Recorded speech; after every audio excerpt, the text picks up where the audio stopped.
It's me, Mikey Pipes. Did you miss me? I missed you. Hope you're hungry. I'm on my way to a service call. It's quiet right now, the schedule.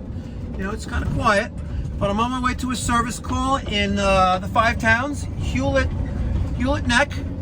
I don't want to say anything bad, but the client is known to be a helicopter. And we'll see. It's got one system that the compressor makes a loud noise upon shutdown. Stay tuned. Hope you enjoy it. Thumbs up, subscribe, and let me get your thoughts and feedback down in the comment section down below once you finish watching. And of course, if you want shirts, hats, stickers are free. Details in the description box down below. Let's get going. Timer flash 7 times. BTU system.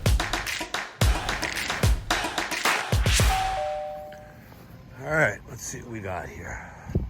3, well, Rheem / Rude 410 condensers, it looks like. Yep, a 410. 410. 410. I think he's saying that this one, when it turns off, makes a very loud noise. So I got my Testo smart probes, got my tablet, the iPad for the smart probes app, and I got my Vito. Let's go see what's going on. All right, so it is this 4-ton system.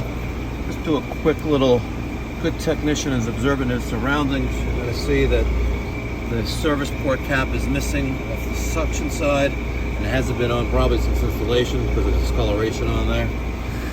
This one was just finger tight. Take that off. So low and high side. Took up the smart probe. Of course, I tell him to lower the temperature, and he raises the temperature. But the system has been off for about 3 or 4 minutes, waiting for them to stabilize.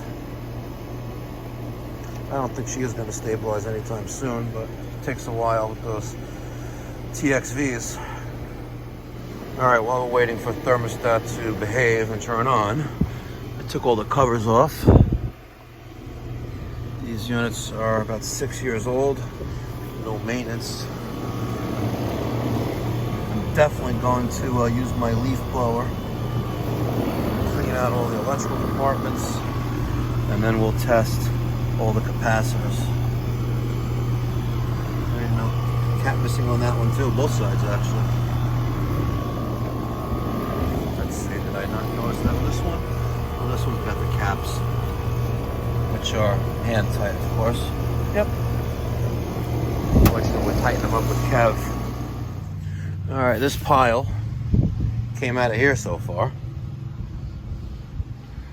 While I'm flipping everything over, I'm making sure there's no oil residue coming out of the bottom of the circulator. There's nothing on that one. This one, yep, we got some oil residue there. Sign of soon failure. You notice this is the Rude, right? And that's the Rheem. That's also the Rheem, different motor, see that? And this one, that's just dirt. We're gonna take all these pine needles out of here. Look at this, even got a little tree growing in there. Wow. All right, I got everything ready to acid wash these coils. I'm using New Bright by New Calgon. And the only reason why I'm using this, I'm just using up my inventory that I purchased in the beginning of the cooling season. You know, Johnstone Supply.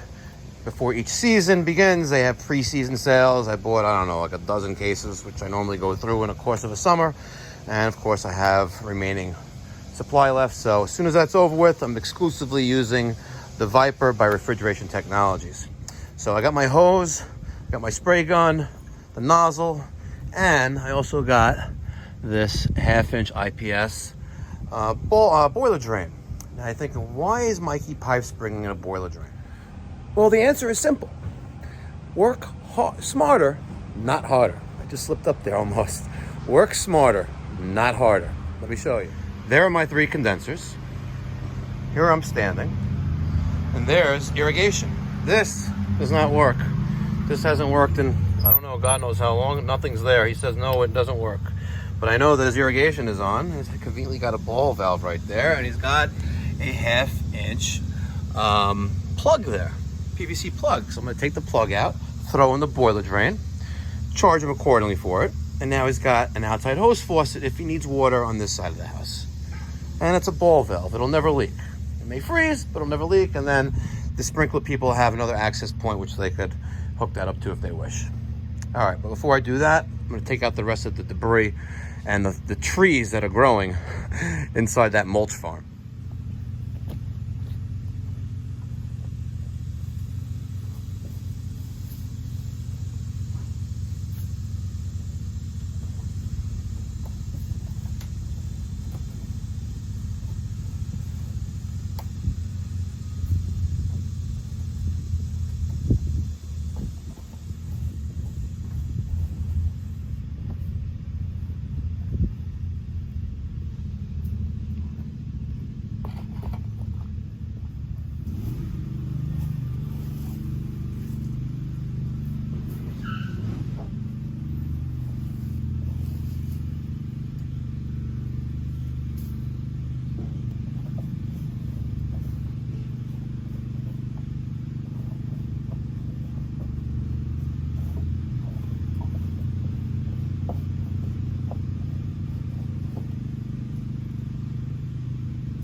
Lot of wet mulch.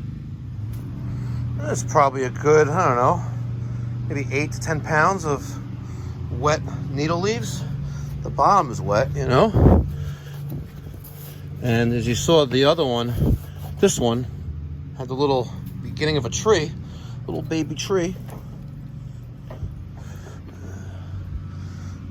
Reams. All right. Let me get my hose set up over there. Ow.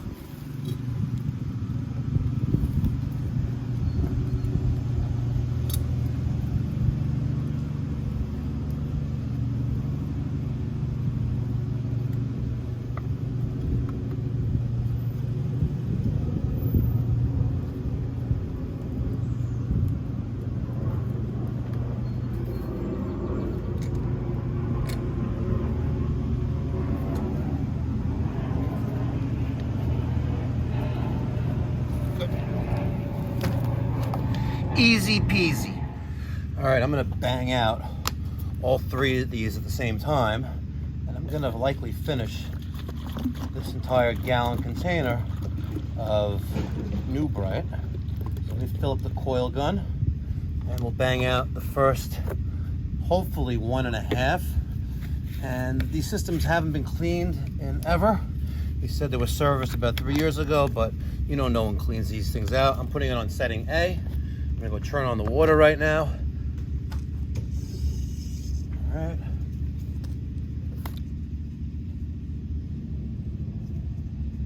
Now, let's spray these bad boys down.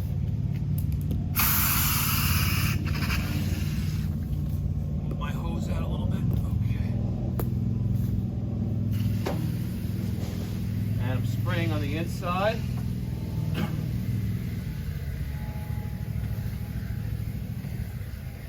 Penetrating through the single row coil,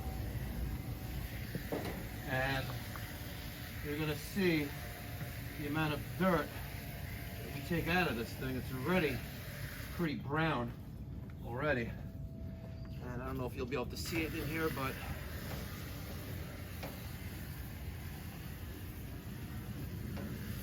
there you go. Get the next one up.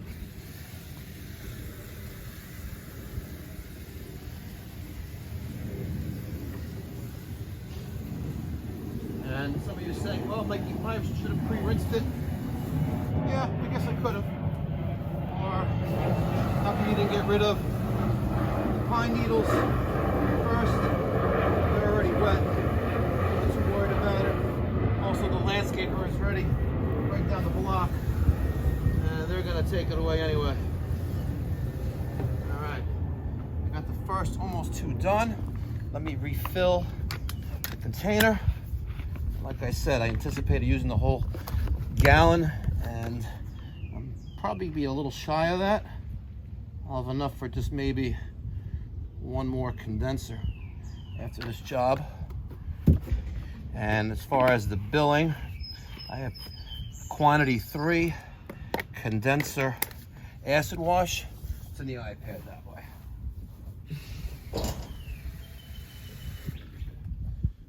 Last one.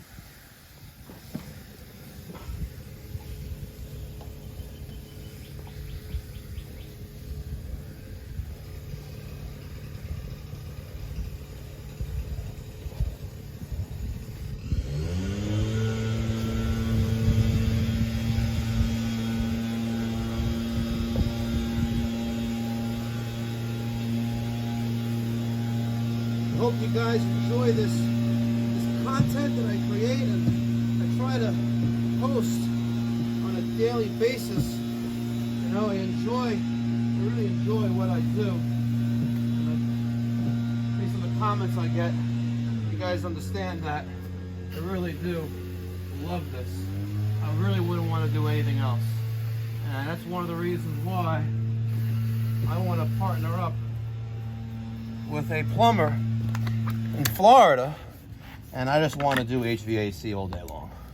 All day long, every day, 12 months out of the year. I really, really do love this stuff. It's amazing. I love fixing things.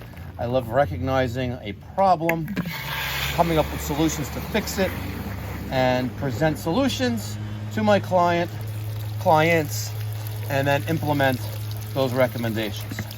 Now, when I'm done with the coil gun, the coil cleaner sprayer, also by New Calgon, I rinse it with fresh water, and then I just let it run, just like that, until all that water is clear. I'm doing that to keep the entire nozzle assembly and, of course, the tank, you know, free of that very corrosive, new bright. You don't have good filters in the truck, do you? I don't stock filters. Right, so I'm just going to pick them up again. I'm going to go to Lowe's. But that's why I asked you, you know, because they need to be clean. It's not filthy, it's a little dusty. Dirty. You said dirty when you came out. Yeah, so, honestly, Just like your condensers, they're dirty. Yeah, honestly, Mike, I used to change them literally every single month. Okay. Summertime. Oh, so you hooked up your hose to this? Yes, and I gave you a valve there. That way, if you need water there, you're good to go. Oh, that's great to know. Thank you so much. You're welcome. So you can actually put water in the system? No problem. What do you mean water in the Like system? when you clean it out, you can clean the inside with that, Well, I know what I'm doing, you know. It's there's a certain procedures got to take. Make sure you're safe, you know. You don't want to get electrocuted. Yeah. They do this to us too. They did this about a year ago. What? They made all the national grid from the basement. My meter's already outside my gas meter. So much better this way anyways, you know? Yes. All right. Okay? Yes, sir. So nothing else you see over there? Again, we're following certain procedures. I gotta make sure they're clean, everything's clean, and then we can check refrigerant pressures. Because as of right now, the first one I checked is overcharged. Because the system wants a certain pressures and temperatures, and you have too much. So let me make sure everything's perfect, and then we go from there. All right, before I start cleaning, you're gonna see all of the dirty foam of the new Bright. This is the condenser I was called for. That's the first floor. Here's the other one. Not terrible, but you know, she's got some dirt there, and you're gonna see more when I start rinsing these things down. And this one surprisingly had, I guess, considerable dirt, just like the first one, foaming off on the coil. So now, let me start rinsing down the first one, and then we'll go to the second, and then the third.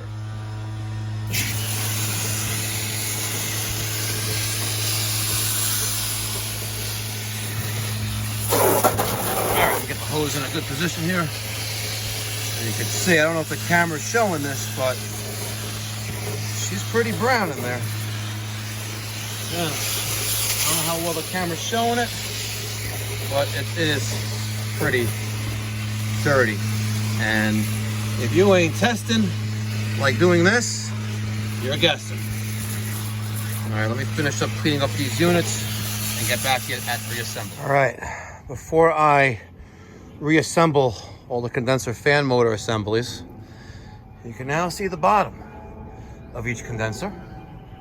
No longer is it like a forest floor and growing mulch and trees and other plants. No organic material now are in there, except maybe dozens of little pine needles that I am not going to individually take out of there.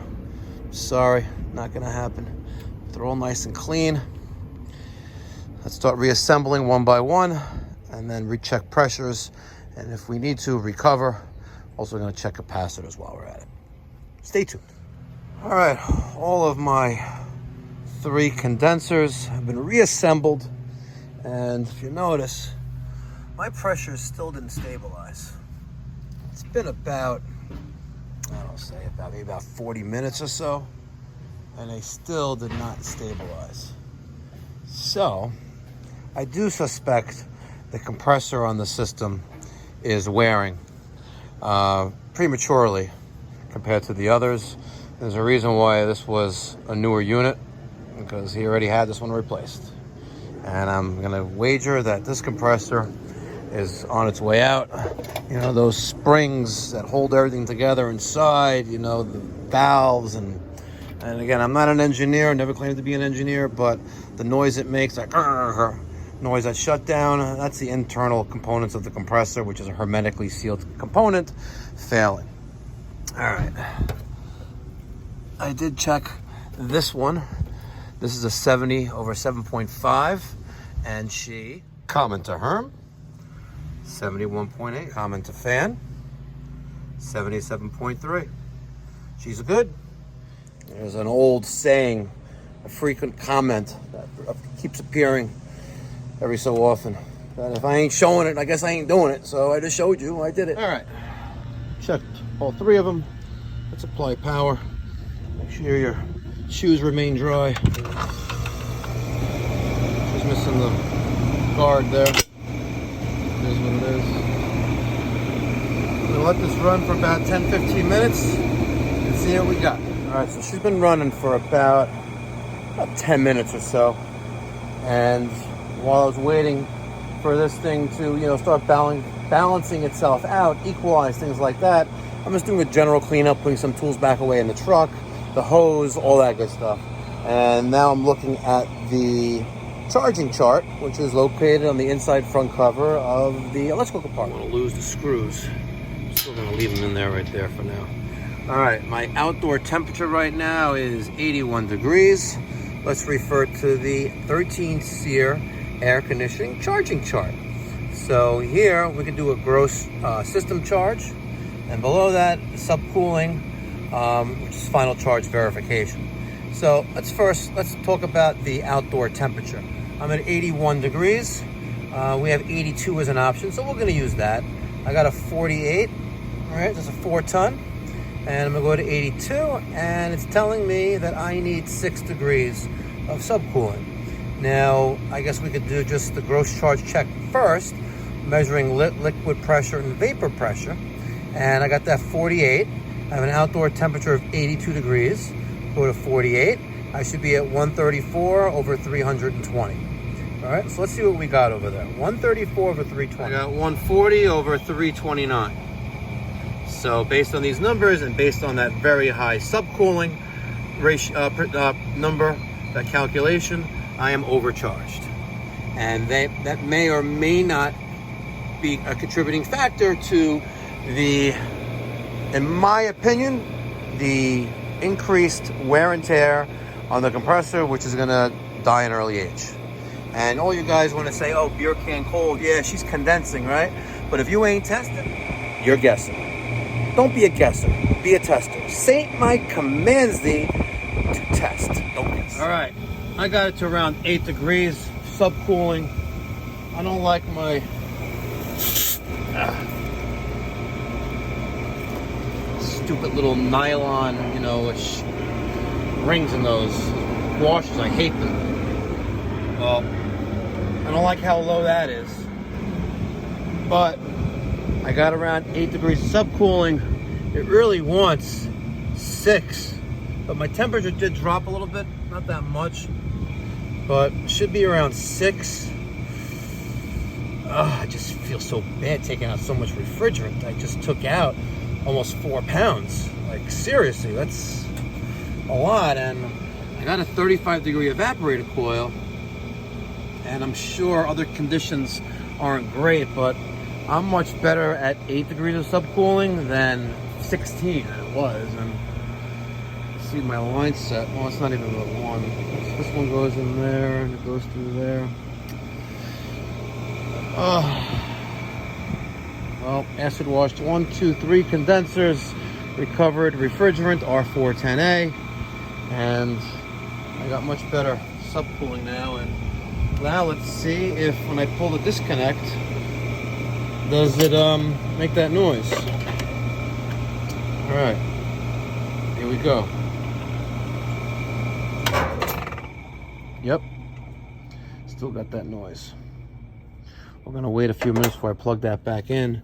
In the interim, I'm gonna plug back in, I guess, this condenser and then that. You know, proper amount. But when you have over 4 pounds too much refrigerant in the system for 6 years, you know, what do you think's gonna happen? So like I said, when the compressor dies, you'll replace the compressor. If you want at that point, replace the entire. Why is the compressor so expensive?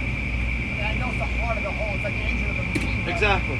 Why don't you write a letter to Copeland and ask them why the compressor's so expensive, and then write a letter to. Let me ask you a question. And then write a letter to my boss. Oh, guess what? That's me. I have a warranty And on. Hold on. You're trying to install it. I have a warranty on this. you have a 5-year warranty on parts from on that compressor. I already called the distributor. And you can't do anything to try to get me into it. It's over 6 years. 6 years. It's from 2015. June 2015, the manufacture date. So they're gonna say, and it was never registered. They're gonna. Oh, okay. I think that's when they made it, but I bought it back in 16. Maybe. Doesn't matter.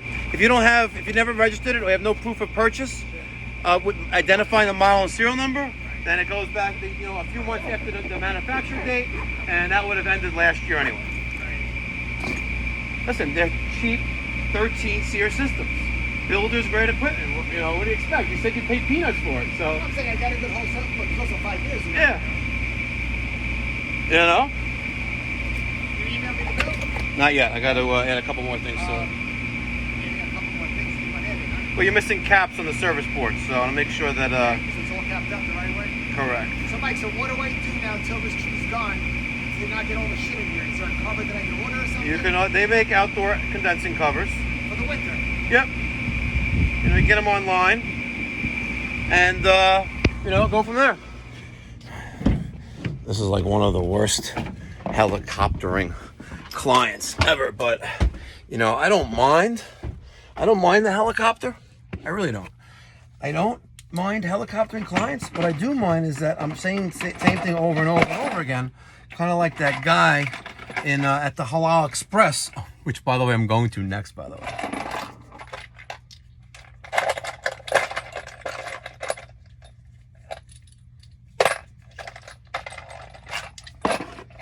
You know, I'm contemplating effing with this guy, right? And I come here every so often. I'm putting in a no vent refrigeration locking cap on. That'll be fun. But I'm not evil like that. But it is international code to make sure you have locking caps on your service ports. But yes, I'm going to Halal Express later today, and I am going to bait him. Thank you, sir. You're very welcome. How's it Here's my assessment of things. Yeah. Remember when I first asked you the filter's clean? Right. You said yes. I never take any customer's word Of course. for I it. read up that myself. I'm willing to wager that X amount of time ago, you had a service call. No, I didn't. None. This is what I'm willing to wager. You said you didn't, but you also told me you had them serviced 3 years ago. Before Corona, about 2.5 years ago, before Corona. Like I said, X amount of time ago, right? And they asked you if the filter was clean, or they failed to check the filter was clean or not. It was kind of dirty. Right. They added more refrigerant, thinking that was the problem. When it wasn't, it was a dirty filter all along. Possible. And that probably likely accelerated the wear and tear in this compressor. Eventually, you're gonna have to replace the compressor. It's not warranted now, but the internal components, the springs and the valves. So what do I tell them? If I could try to get it from somewhere for cheaper, from wholesale? It hasn't died yet. Right. That's the problem. But I don't want it to die and then worry and then pay. I'd rather have it now in the garage, so I'm not. Yeah, but it's out of warranty. Feel free to call Rheem and deal with them. But what do I tell them? Like, what's the model number? Do I have all that It's stuff? all on the receipt I sent you. Oh, it's all there. So it tells you. Okay. Okay. Okay, I appreciate it. So My pleasure. What do you charge the service at once a year to make sure before the summer that it's We have okay? specials. Every year is different. I don't know This year was $150 for a tune-up. Plus material that we use to So tune things up. This, that, whatever. Yeah. So it's $150. It's not like $220 Per system. Per system. Yes. So it's $450 for the service. If you have 3 systems, plus consumables that we use and plus parts that we use. I got you. Okay. I got you. Now listen, I definitely want to maintain it. It's not I hear you. All right. All right. Be well. Thank you, sir. Enjoy your summer. All right. I hope you enjoyed that video. Grossly overcharged R410A 4-ton system with my assessment as to how it became so overcharged. And hope you enjoyed that. If you liked it, thumbs up. If you learned something from it, thumbs up. If you're new to the channel and you're not a subscriber, subscribe. St. Mike commands you to subscribe. And if you subscribe, Mikey Pipes is going to feed you on a daily basis because I know you're hungry. Now, one quick little disclaimer. I do have a strict policy of this channel not to discuss pricing of my company.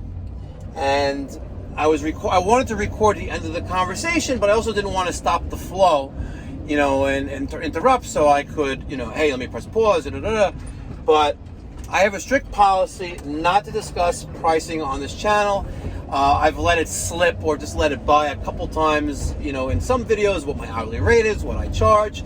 But the primary reason that I don't want to discuss pricing, even in the comment section, the primary reason is that the community, overall is a global community.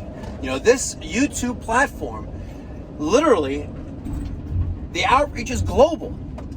And then, yes, I look at the analytics, my marketing team looks at the analytics, the people that I have on my team, to help grow the channel. Yes, I know all the numbers, and I know that 82% of my viewers are based in the United States, but I don't have it locked down to what area.